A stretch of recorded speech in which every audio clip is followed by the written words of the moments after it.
The last note hung in the air, a fragile, shimmering thing woven from sorrow and moonlight. It lingered in the cavernous silence of the 55th floor executive lounge, a place so sterile and forgotten that sound itself felt like an intrusion. In the doorway, Alistair Thorne stood frozen, his 6-year-old daughter Ava nestled in the crook of his arm. Her small head rested against his chest, her eyes wide and luminous, fixed on the stooped figure at the grand piano. A single tear, an unwelcome and unfamiliar traitor, had carved a slow, hot path down Alistair's chiseled cheek. He didn't wipe it away. He couldn't move. Elias Vance lifted his head. The music, which had been his entire world only a second before, evaporated, leaving behind a cold, terrifying reality. His gnarled, 60-year-old fingers, which had just danced across the keys with the grace of a young man, now trembled where they rested on the yellowed ivory. His eyes, clouded with the memory of a love long lost, focused on the imposing silhouette of the CEO. Panic seized him, a cold, metallic taste in his mouth. The billionaire. Mr. Thorne. Here. Mr. Thorne, I'm so sorry, sir, Elias stammered, his voice a hoarse whisper that was swallowed by the room's opulence. He began to rise, his body stiff with a combination of age and fear. I shouldn't have. The piano, it was just. I'll get back to my duties. I'll clean it right away, sir. I apologize. He was convinced these were the last words he would ever speak as an employee of Thorne Industries. The end of a 25-year career spent in the shadows, obliterated by a single selfish act of beauty. But the silence that stretched between them wasn't born in that moment. Its roots ran deep, twisting through 25 years of quiet service and willful ignorance. To understand the tear on the billionaire's cheek, you first have to understand the invisibility that preceded it. The story of that haunting melody didn't begin with the pressing of a key, but 3 weeks earlier in the pre-dawn chill of the city, with the familiar squeak of a mop bucket's wheels on polished marble. For 9,125 days, Elias Vance had been a ghost. He haunted the polished corridors of Thorne Industries, a colossal testament to American innovation and Alistair Thorne's ruthless ambition. His life was a muted symphony of familiar sounds, the rhythmic swish of his broom, the low hum of the floor buffer after midnight, the gentle clinking of his master keys as he moved through the silent, sleeping offices. He was a fixture, as much a part of the building as the steel girders and the panoramic windows, and just as easily overlooked. The titans of finance and technology who strode these halls in their bespoke suits and $1,000 shoes saw through him. Their eyes, trained to spot market fluctuations and corporate weakness, slid right over his neatly pressed grey uniform, his carefully combed silver hair, his tired but gentle face. He was furniture that moved, a necessary but fundamentally unremarkable part of the building's ecosystem. The humiliation was rarely a single dramatic event. It was a death by 1,000 paper cuts, an erosion of self-administered daily. It was in the way a young executive would continue a phone conversation while Elias held a door open, not even offering a nod of acknowledgement. It was in the coffee cups left on the floor inches from a trash can, a silent testament to his perceived station. It was in the complete and utter absence of his name. To them, he was Janitor, or Hey You, or most often nothing at all. 3 weeks before he would play his heart out on a forgotten piano, Elias was reminded of his place with brutal clarity. It was 8 in the morning, the peak of the corporate rush hour. The lobby buzzed with the energy of 1,000 ambitions colliding. Elias was meticulously wiping down a glass partition near the new multi-million-dollar data server annex, a place Alistair Thorne himself had called the company's beating heart. A young man named Bryce, fresh out of Wharton with a smug grin and a suit that cost more than Elias's monthly rent, strutted past with a gaggle of equally ambitious interns. He was holding a large, steaming latte, gesticulating wildly as he explained some predatory market strategy. A careless flick of his wrist sent a wave of hot, milky coffee splashing onto the gleaming floor, dangerously close to the server room's ventilated entrance. Elias approached quietly, his voice soft so as not to startle him. "Excuse me, sir," he said, holding up a warning hand. "You might want to be careful. That spill is very close to the server intake vents. Bryce stopped and looked down, not at the mess, but at Elias, as if he were something unpleasant he'd stepped in. A sneer twisted his lips.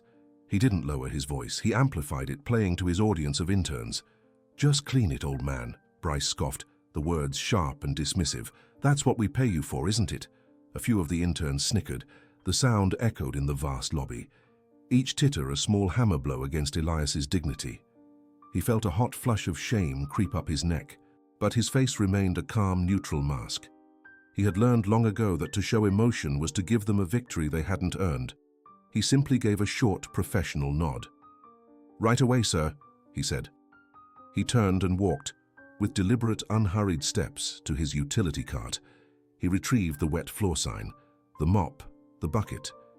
As he worked, his movements practiced and efficient. He could feel their eyes on him, the weight of their judgment. Bryce and his entourage had already moved on, the incident forgotten, a trivial annoyance in their ascent to power. But for Elias, the words lingered, clinging to him like the cloying, sweet smell of the spilled coffee. "Just clean it, old man." If the quiet burn of that injustice is making your own heart ache for Elias, take a moment to hit the like button. It's a small signal that you see him, even when they refuse to. That night, long after the last employee had swiped their access card and disappeared into the city's glittering darkness, Elias worked his usual shift. The building transformed after hours. It became his sanctuary. The chaotic energy of the day bled away, replaced by a profound, humming silence. He moved through the darkened boardrooms where fortunes were made and lost, past the empty cubicles where lives were poured into spreadsheets. He saw the remnants of the day, a forgotten scarf, a child's drawing taped to a monitor, a half-eaten sandwich. These were the small human traces left behind by the people who never saw him, and in a strange way, it made him feel closer to them. His rounds eventually took him to the 55th floor, the executive lounge. No one had used it in years. It was a relic from a previous owner, a misguided attempt at a creative workspace that Alistair Thorne had deemed an unprofitable waste of square footage. The furniture was shrouded in white dust covers, looking like a congregation of ghosts. But in the far corner, near the floor-to-ceiling windows that offered a god's-eye view of the sprawling metropolis, sat something else. Under a heavy, dark velvet drape was the unmistakable shape of a grand piano. It was a forgotten dream, an object of art and passion left to gather dust in a temple of commerce. To everyone else it was junk, a logistical headache to be dealt with eventually. To Elias, it was a siren call. He walked towards it, his soft-soled shoes making no sound on the thick carpet. He stood before the shrouded instrument for a long time, the city lights painting shifting patterns on the velvet. His hands, calloused and stiff from decades of manual labor, clenched and unclenched at his sides. They ached, not with the familiar pain of arthritis, but with a deeper, phantom pain, the memory of a life he had been forced to bury. A life of music, of applause, of a woman whose laughter was the only melody that ever truly mattered. Slowly, reverently, he reached out a trembling hand. He didn't touch the keys. Not yet. His fingers hovered just over the dusty velvet cover, a breath away from the silent, sleeping giant beneath. For the first time in 25 years, the ghost in the machine considered making a sound. The echoes of the young executive's sneer followed Elias Vance long after the elevators had closed and the last of the day's power brokers had departed. They were phantom sounds that clung to the polished marble, whispers in the hum of the ventilation system. Each night, as the city outside blazed with indifferent light, Elias was left alone with these ghosts and the vast, silent cathedral of commerce that was Thorne Industries. He was not just a janitor, he was the keeper of secrets, the silent confessor to a building that exhaled ambition and greed all day and fell into a deep, exhausted slumber at night. His past was a secret he guarded more carefully than the master keys on his belt, a life folded away like a yellowed photograph, too painful to look at, too precious to discard. Before the mop, there had been mahogany. Before the scent of industrial cleaner, there had been the smell of old sheet music and rosin. Elias had once been a different man, a young man whose fingers didn't ache from wringing out dirty water, but from dancing across 88 ivory keys. He had been a pianist of prodigious talent, his future a brilliant crescendo waiting to be unleashed. He remembered the feel of a small, packed concert hall, the warmth of the stage lights, the collective breath of an audience held captive by his music. And most of all, he remembered Clara, his wife, her eyes shining from the front row, her smile the final perfect note of every piece he played. She was the melody beneath his own, the rhythm that gave his life its meaning. They had a son, a small boy with Clara's eyes, and their life was a simple, beautiful composition. Then the music had stopped. A sudden, brutal illness had stolen Clara, a swift and merciless thief that left behind a mountain of medical bills and a silence so profound it felt like a physical weight. The world of concert halls and encores dissolved into the sterile, hushed corridors of a hospital. The crescendo of his life became the flat, monotonous beep of a heart monitor. When it was over, Elias was left with a choice, a sacrifice. He could chase the ghost of his dream, a starving artist with a child to feed, or he could provide. He could offer his son stability, a roof over his head, a life free from the uncertainty that had shattered his own. He chose his son. He sold his beloved piano, packed away his music, and traded his tuxedo for a janitor's uniform. He stepped into the shadows, seeking the anonymity of Thorne Industries, a place so vast and impersonal he was sure he could disappear completely. And for 25 years, he had. Tonight, however, the ghosts were louder. The casual cruelty of the day had unsettled something deep within him. As he pushed his cart through the silent, opulent hallways, his feet led him, almost of their own accord, to the 55th floor. The executive lounge. It was a place he was only required to clean once a month, a relic of corporate excess that even Alistair Thorne deemed unnecessary. It was a cavern of forgotten grandeur, filled with leather chairs cracking with age and tables coated in a fine layer of dust. And in the center of the room, shrouded under a heavy, dark red velvet drape, was a shape he knew as well as his own reflection, a ghost from his other life. With a trembling hand, Elias pulled back the cover. The dust motes danced in the single beam of light from the hallway, illuminating the form of a grand piano. It was a magnificent instrument, its black lacquer finish dulled by neglect, its elegant legs coated in grime.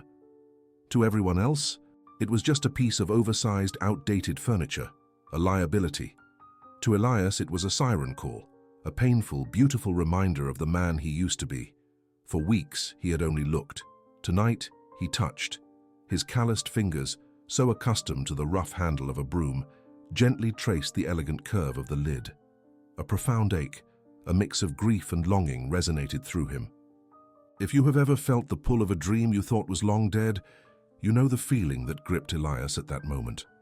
Leave a like if your heart is also aching for him. He lifted the keyboard cover, revealing the yellowed, stained keys. He pressed one. The sound that emerged was a dull, discordant thud, horribly out of tune, a choked cry from an instrument that had lost its voice. It was a mirror of his own soul. And in that moment, a quiet, defiant resolve took root. He would not let this beautiful thing die in silence. He would not let his own soul die with it. Meanwhile, 60 stories above in his penthouse office, Alistair Thorne was staring at a different kind of discord. Red numbers glowed on his multiple monitors, a sea of negative integers that represented an unexpected and humiliating market downturn. His competitor, a brash upstart from Silicon Valley, had outmaneuvered him, and the sting of it was a bitter, metallic taste in his mouth. He was Alistair Thorne, the titan, the predator at the top of the food chain. He did not lose. Yet the numbers did not lie. He ran a hand through his perfectly styled hair, the gesture sharp with frustration. The immense, sterile office, usually a symbol of his power, suddenly felt like a cage, its panoramic windows showcasing a city he owned but could not connect with. His daughter Ava sat on the plush white carpet, coloring in a book. She had been dropped off by his ex-wife an hour ago, another casualty of a schedule that prioritized board meetings over bedtime stories. "Daddy, look," she said, holding up a drawing of a lopsided house with a giant, smiling sun. Alistair glanced over, his mind still crunching numbers. "That's nice, sweetheart, very yellow." Ava's face fell. "It's our house," she said softly, her voice barely a whisper. "The one we used to have." The words were a small, sharp jab to his conscience. He had built an empire, but he had dismantled his family. He looked at his daughter, truly looked at her, and saw the faint shadow of his ex-wife in her sad, questioning eyes. He was surrounded by wealth, yet he felt an acute, gnawing poverty of the soul. He was the most powerful man in the building, yet he was utterly powerless to fix the ache in his own life. The chasm between his public success and his private failure had never felt so vast. Down on the 55th floor, Elias had made a decision. From the bottom of his locker, hidden beneath old rags and a spare uniform, he retrieved a small worn leather roll.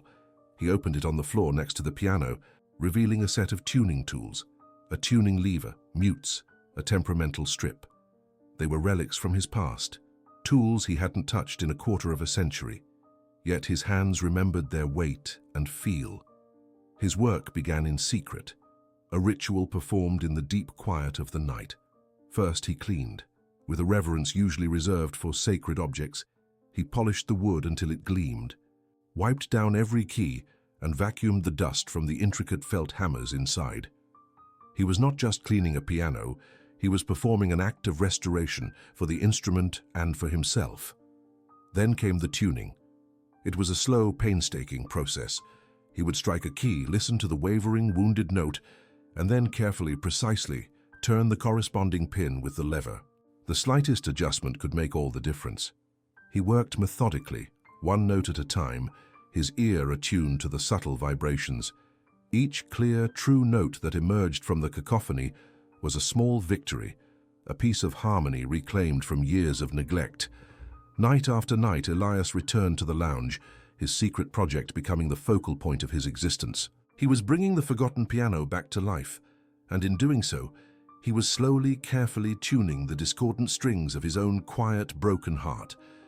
He wasn't ready to play a song yet, but for the first time in a very long time, he could feel the music beginning to stir within him, a silent melody waiting for its moment to finally be heard. The last of the cleaning carts had been stored away, its wheels squeaking a final, weary complaint. The night was deep, a velvet blanket studded with the distant, indifferent diamonds of the city. For Elias Vance, it was the end of another day, another shift in a life measured by the slow sweep of a mop and the chemical tang of disinfectant. But tonight, the weariness was different. It wasn't just in his bones, a familiar ache that had settled in years ago. It was in his soul, the arrogant dismissal from the junior executive earlier that day, the memory of a dozen other slights, large and small, all coalesced into a heavy, suffocating weight in his chest. Usually, he would head to the locker room, change out of his uniform, and merge with the city's late-night shadows, another invisible man heading home. Tonight, however, his feet didn't turn toward the exit. They moved with a will of their own, carrying him down the silent, marble-floored corridor, past the darkened offices of people whose names he knew, but whose faces barely registered his existence. He was drawn by an invisible thread, a silent summons he had been ignoring for weeks. The pull led him upward, to the 55th floor, to the vast, cavernous executive lounge that no one ever used. The room was a ghost of corporate ambition, filled with furniture shrouded in white cloths like sleeping giants. Moonlight slanted through the floor-to-ceiling windows, painting silver rectangles on the thick carpet. And there, in the center of the room, sat the abandoned grand piano. It wasn't covered. It stood proud and defiant, its dark wood absorbing the faint light, a forgotten king on a dusty throne. To everyone else, it was junk, an oversight. To Elias, it was a confessional, a sanctuary, a tombstone for a life he had been forced to bury. He approached it slowly, his footsteps muffled by the plush rug. He ran a hand over its lid, his calloused fingers tracing a line through the fine layer of dust. The piano felt cool and solid beneath his touch, a tangible piece of a dream he thought had turned to ash. For a long moment, Elias just stood there, breathing in the scent of old wood and forgotten memories. The weight in his chest intensified, threatening to crack him open. He had sacrificed everything, his art, his passion, his very name, for survival, for his son. He had never regretted it, not for a single day, But he had never stopped mourning it either. With a soft sigh that was more prayer than breath, Elias lifted the heavy lid that covered the keys. They gleamed faintly in the moonlight, a pale, silent smile. He sat down on the bench, the worn leather creaking in protest. His posture, usually stooped with a janitor's fatigue, straightened. His shoulders, usually rounded in a posture of deference, squared. For the first time in 25 years, he was not Elias Vance, the cleaner. He was Elias Vance, the musician. His fingers, stiff and unfamiliar, hovered over the keys. Then, tentatively, he pressed one down. A single, dull, out-of-tune note echoed in the silence. But Elias was prepared. He had brought his tuning kit.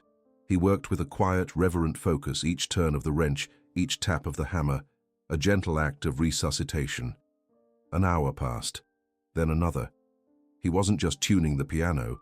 He was tuning his own soul, aligning the dissonant strings of his past and present.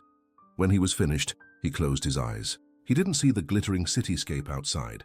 He saw a small, sunlit room. He saw his wife, Sarah, her head resting in his lap, her breath growing shallow. He remembered the melody he had written for her during those last precious days, a lullaby not for a child, but for a love that was fading from the world. His fingers found the keys again, and this time, the music that flowed from them was pure. It began as a whisper, a delicate, heartbreaking melody that spoke of quiet joy and profound sorrow.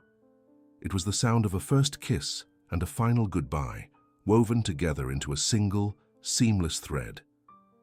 The music swelled, filling the empty lounge, pouring out of Elias not as a performance but as a release, a torrent of unspoken grief and unwavering love that had been dammed up inside him for decades.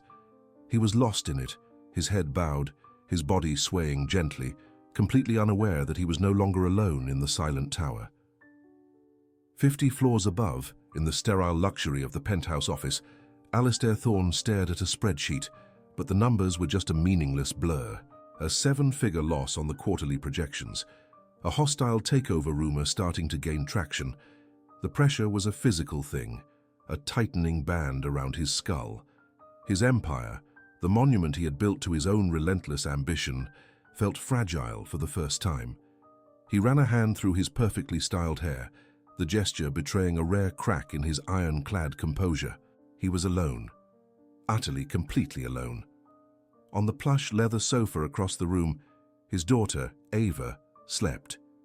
She was a small, warm bundle of innocence in a world of cutthroat deals and cold calculations. Her presence was both a comfort and an indictment. He saw her so rarely, a visitor in his own life. He was losing her, he knew, just as he had lost her mother. He was winning the world and forfeiting his soul. It was then that he heard it, faintly at first, a sound that didn't belong. It wasn't the hum of the building's climate control or the distant siren song of the city. It was music. It drifted through the vents, a soft, ethereal melody that seemed to bypass his ears and seep directly into his chest. His first reaction was a flash of hot anger. Who would dare? What security breach was this? He reached for the intercom on his desk, his thumb hovering over the button to summon the head of security, ready to unleash his frustration on whoever was responsible for this unprofessional disturbance. But he paused. His hand fell away from the intercom. There was something about the music.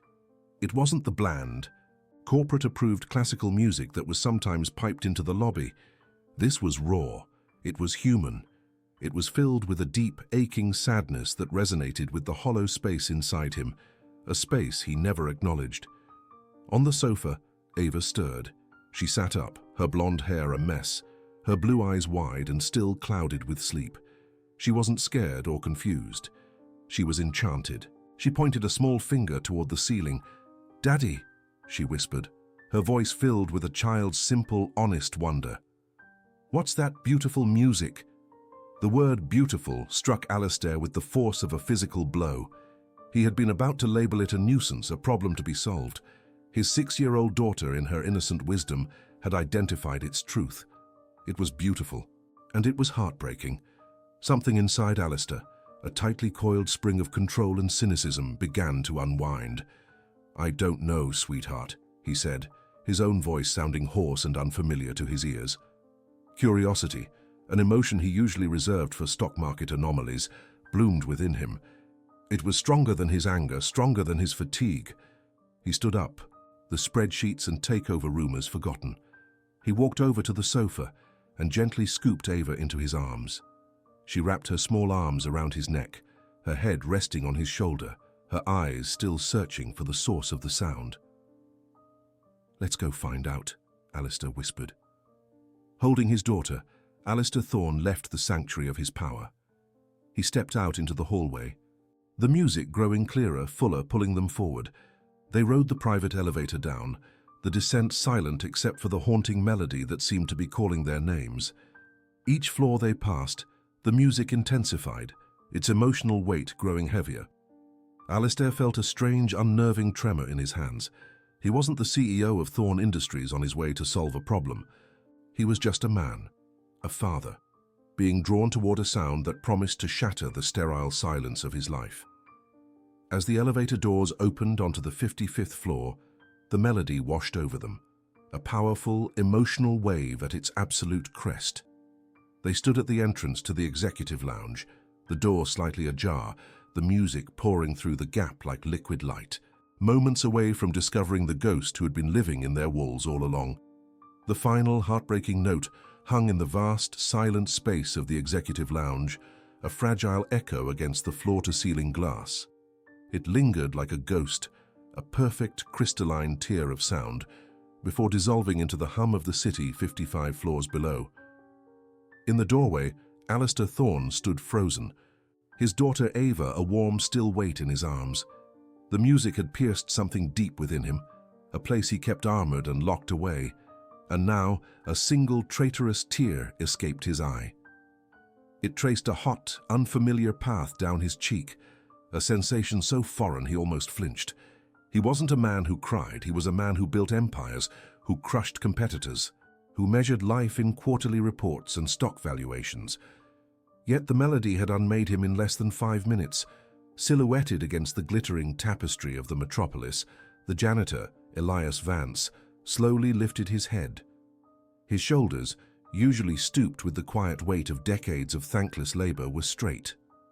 His eyes, when they finally met Alistair's across the dimly lit room, were filled not with the dull resignation of his position, but with the raw, shimmering soul of an artist, caught in a moment of pure creation. Then, in an instant, the light vanished. Recognition flooded his features, followed by a tidal wave of sheer panic. The artist disappeared, and the janitor returned, his face blanching, his hands dropping from the ivory keys as if they were white-hot coals. "Mr. Thorne," Elias stammered, his voice a dry whisper. He pushed himself away from the piano bench, his movements clumsy with fear. "Sir, I'm so sorry. I shouldn't have. The piano, it was dusty. I will get back to my duties immediately. I apologize, sir. It won't happen again." He was already reaching for the cleaning cart he'd left near the door, his mind racing through the calculus of his dismissal. He had overstepped a boundary he didn't even know existed. He had touched something that wasn't his, filled a space with sound that was meant to be empty and silent, a monument to corporate indifference. He had made himself visible, and in this world visibility was a liability. But Alistair didn't move. He couldn't. His throat was tight. The words caught behind a dam of emotion he didn't understand. He felt Ava stir in his arms. She looked from the terrified old man to her father, her brow furrowed. She had seen the tear on his cheek. She had felt the tremor that ran through his body as the music swelled. Before Alistair could find his voice, Ava wriggled free from his grasp. Her small feet padded silently across the plush carpet. Elias flinched as the little girl approached him, expecting a reprimand to come from her as well, a tiny echo of her powerful father. Instead, Ava stopped directly in front of him, looked up into his frightened eyes, and wrapped her small arms around his legs in a fierce hug. "You played the best song ever, Mr. Janitor," she said, her voice clear and bright in the heavy silence. The simple, profound act of kindness shattered the tension in the room. It was a gesture free of hierarchy, of judgment, of the brutal social architecture that governed their lives. It was just a child, moved by beautiful music, thanking the man who made it. Elias Vance stood utterly still, his calloused hands hovering awkwardly in the air, unsure of how to respond to a touch that wasn't a shove or a dismissive wave. He looked over Ava's head at Alistair Thorne, his eyes pleading, confused. The sight of his daughter embracing the janitor finally broke Alistair's paralysis. He took a slow, deliberate step into the room, his expensive leather shoes making no sound on the thick rug. He cleared his throat, and the sound was raw, hoarse. "No," Alistair said, the word coming out with more force than he intended. Elias flinched again. Alistair softened his tone. "Don't apologize, Elias. Don't." He took another step closer. That was extraordinary." Elias stared at him, his mind unable to process the words. Extraordinary. It was a word Alistair Thorne reserved for 10-figure mergers and disruptive technologies, not for the secret melody of a 60-year-old cleaner. He thought it must be some cruel new kind of mockery. "Sir?" Elias whispered, his voice trembling.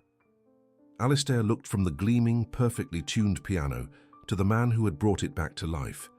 He saw the worn fabric of Elias's uniform, the deep lines etched around his eyes, the faint tremor in his hands. But for the first time, he saw something else. He saw the ghost of the man who had just poured a lifetime of love and loss into those keys. "Where did you learn to play like that?" Alistair asked, his curiosity genuine, urgent. It was the first personal question he had ever asked an employee below the executive level. Elias hesitated. The story was a thing he kept locked away, a private grief he hadn't shared with anyone in decades. It was heavy and old, and he wasn't sure he could bear its weight in the presence of a man like Alistair Thorne. But then he felt a small squeeze from Ava's arms around his legs, and he looked into Alistair's eyes. He didn't see a CEO, he saw a father. He saw a man who had, for some inexplicable reason, cried at his song. Slowly, haltingly, the story began to spill out. It wasn't a polished narrative, but a series of fragmented memories, spoken in a low, humble voice that filled the opulent lounge. He spoke of a different life, a lifetime ago, when his name was known in the hushed halls of a prestigious music conservatory. He spoke of fingers that danced, of dreams of Carnegie Hall, of a future bright with promise. He spoke of her, Amelia, his wife. He described her smile, the way she would hum along as he composed, the unwavering belief she had in his gift. Then, his voice faltered. He spoke of the sickness, the word itself a thief that stole the color from the world. He described the whirlwind of doctors, the sterile white rooms, the mountain of bills that grew faster than any corporate tower. He had sold his first piano, then his second. He had taken on extra jobs, his hands once destined for concert halls, learning the hard labor of warehouses and construction sites. He had fought desperately to keep both his music and his wife alive. In the end, he had lost them both. Amelia was gone, and the music, he explained, had died with her. He was left with crippling debt and a young son to raise, a boy who needed a father more than he needed an artist. "So I stopped," Elias said, his voice barely audible. "I put it all away. I found a job that was steady, quiet, a job where no one would ask any questions." He looked down at his hands, calloused and rough. A janitor's hands, not a pianist's. It was the only way to provide for my boy, to give him the life Amelia and I had dreamed of for him. Alistair Thorne listened, and every word landed like a physical blow. He heard the story of a man who had sacrificed everything, his passion, his identity, his soul's purpose, for the love of his family. Alistair, who had sacrificed his family for his ambition, felt a profound and painful shame wash over him. He thought of his own ex-wife, of the missed dinners, the broken promises, the growing chasm between him and Ava that he tried to fill with expensive toys and fleeting attention. Elias Vance had given up a world of applause for a single child's future. Alistair had traded his child's laughter for the applause of the world. In that moment, the 60-year-old janitor standing before him was the wealthiest man Alistair had ever met. He saw it all with a blinding, terrible clarity. The casual cruelties of his executives, the averted eyes in the hallways, the culture of ruthless indifference he had not just permitted, but actively cultivated. Elias wasn't just a cog in the machine, he was a human heart, beating with a rhythm of profound sorrow and resilience, and Alistair had been deaf to it for 25 years. Ava finally let go of Elias and walked back to her father, slipping her small hand into his. She looked up at him, her expression serious. "His song was sad, Daddy, but it was beautiful." "Yes, baby," Alistair said, his voice thick with emotion. "It was." He looked at Elias, who seemed to shrink back into himself, now that his confession was over, as if expecting the world to collapse back into its old, cruel shape. But the world had already shifted. The tectonic plates of Alistair Thorne's soul had moved. A decision, swift and absolute, formed in his mind. It was radical. It was illogical. It made no sense on a balance sheet, and it was the most important decision he would ever make. He took a deep breath, the sterile, air-conditioned atmosphere of the lounge feeling charged, sacred. "Elias," he said, and for the first time, he spoke the man's name with the weight and respect it deserved. "What you did tonight, it wasn't an overstep, it was a gift." He paused, letting the words sink in. "Tomorrow morning, things are going to change, not just for you, for this entire company." Elias looked at him bewildered, a flicker of hope warring with a lifetime of disappointment. Alistair's gaze was intense, unwavering, forged with the same steel he used to build his empire, but now it was being repurposed for something new, something better. The private, tear-stained revelation in the dead of night was over. But Alistair Thorne knew with absolute certainty that the public declaration it had inspired was about to begin. And it would be an earthquake. The corporate world of Thorne Industries was not built for stillness, yet the very next morning, an unfamiliar quiet hung in the air, thick with unspoken questions. The usual morning rush of sharp footsteps and confident chatter was replaced by hushed whispers that followed Elias Vance down the long, marbled corridors. He moved with his cart and mop, his head bowed, his heart a frantic drum against his ribs. Every curious glance felt like an accusation, every hushed conversation a confirmation of his imminent dismissal. The story of the janitor and the CEO in the dead of night had already begun to ripple through the building, a piece of corporate mythology in the making. He was certain that by lunchtime, his locker would be cleared, and his 25 years of silent service would end in a single humiliating meeting. But the summons that came was not from human resources. It was a crisp, formal email requesting the presence of all board members for an emergency meeting at 10 o'clock sharp. Alistair Thorne had never called a meeting with such little notice, unless it was to announce a hostile takeover or a catastrophic market failure. The senior executives, men and women who commanded fleets of employees and billion-dollar budgets, gathered in the 50th floor boardroom, their faces a mixture of anxiety and speculation. They expected a storm. They expected Alistair, their ruthless and unflappable leader, to dissect the company's recent financial dip with surgical precision. When Alistair Thorne entered, however, he was not the man they knew. The usual tension that coiled in his shoulders was gone, replaced by a quiet resolve. He did not immediately open the projections on the screen. Instead, he walked to the vast window overlooking the city and stood there for a long moment, his back to the room. The silence stretched, becoming uncomfortable. Finally, he turned, his gaze sweeping over the powerful faces at the table. "For 30 years, Alistair began, his voice calm and measured, "we have measured the value of this company in a single currency, profit. We have celebrated efficiency, rewarded ruthlessness, and built an empire on the principle that anything that does not contribute to the bottom line is a liability." He paused, letting the words sink in. "We have been wrong." A murmur rippled through the room. Marcus Thorne, Alistair's uncle and the most stoic member of the board, shifted in his chair. "Alistair, if this is about the Q3 projections, I assure you—" "This is not about the projections, Marcus," Alistair cut in, his voice gaining strength. "This is about what we value. This is about the human potential we have allowed to gather dust in our own hallways." He walked back to the head of the table, his eyes locking with each person there. "Last night I discovered that one of the most talented musicians I have ever heard is not performing in a concert hall, but is instead scrubbing our floors after we all go home. A man who composes music that can bring a grown man to tears has been invisible to us for 25 years, because we never bothered to look. The shock in the room was palpable. Jaws hung slack. Pens lay forgotten on leather-bound notepads. "His name is Elias Vance," Alistair declared, the name echoing in the silent room. "And he reminded me that our greatest assets are not listed on the stock exchange. They are the people whose stories we have never heard, whose talents we have never seen." He clicked a remote, and the screen behind him lit up, not with spreadsheets, but with a simple, elegant logo. "Effective immediately, I am launching a new division of this company, the Thorne Industries Arts and Culture Fund. Its first initiative will be to provide a full scholarship for Elias Vance to attend the Juilliard School, a generous living stipend, so he never has to choose between his art and his survival again, and a fully funded contract to record his first album."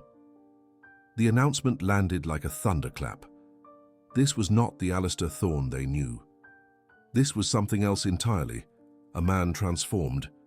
He spoke with a passion they had only ever seen him apply to a hostile negotiation, but this time it was a passion for empathy, for redemption.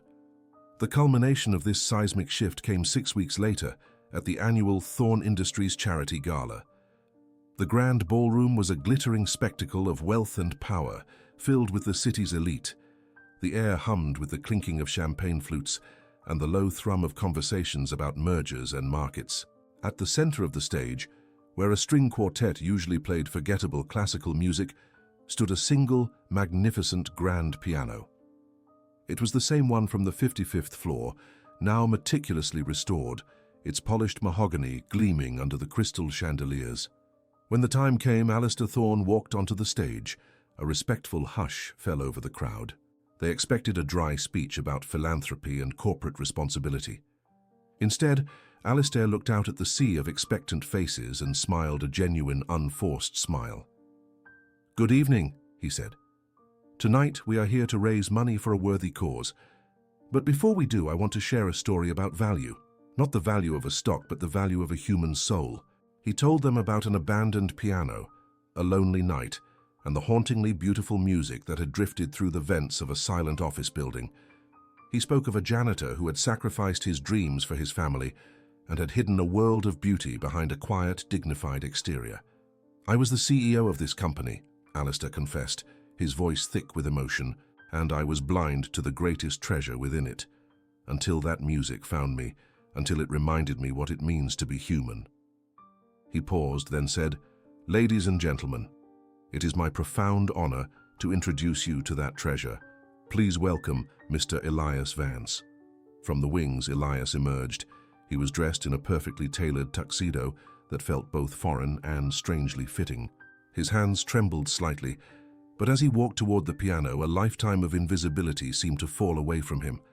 He looked out at the audience, at the hundreds of powerful people who had once walked past him without a second glance, and he saw not judges but listeners. He saw his son, now a grown man, sitting in the front row, his eyes filled with tears of pride. Elias sat at the piano. He took a single deep breath, closing his eyes for a second, gathering 25 years of silence into his fingertips. And then he played. He played the lullaby for his lost wife, the same melody that had poured from his soul in the lonely quiet of the executive lounge now filled the opulent ballroom. The notes rose, pure and clear, weaving a story of love, of heartbreaking loss, and of a hope that refused to die. The quiet conversation ceased. The clinking of glasses stopped. There was only the music, a raw, undeniable torrent of emotion that transcended class, wealth, and status. Across the room, hardened magnates and stoic financiers, men and women who prided themselves on their emotional control, found their eyes welling with tears. They were not just listening to a piece of music. They were bearing witness to a man's soul laid bare. They saw his sacrifice, his resilience, his profound love. In that moment, he was not a janitor. He was not a curiosity. He was an artist, and his art was a universal language that spoke directly to their hearts. When the final, fragile note hung in the air, a profound silence held the room captive. It was broken by a single thunderous clap, then another and another, until the entire ballroom erupted in a standing ovation that was not merely polite, but visceral and deeply felt. It was an apology, a celebration, and a recognition all at once. Alistair Thorne stood in the front row, his arm around a beaming Ava, his own eyes glistening with unshed tears. He looked at Elias, who was now bowing, a shy but radiant smile on his face, and felt a sense of peace he had never known. The story of the janitor who made the CEO cry exploded across social media, becoming a viral sensation, a modern parable of redemption. Elias Vance, no longer a ghost in the machine, began his new life. His music, once a private solace, now touched the hearts of millions. And Thorne Industries was forever changed. It became a place that invested not just in technology, but in people.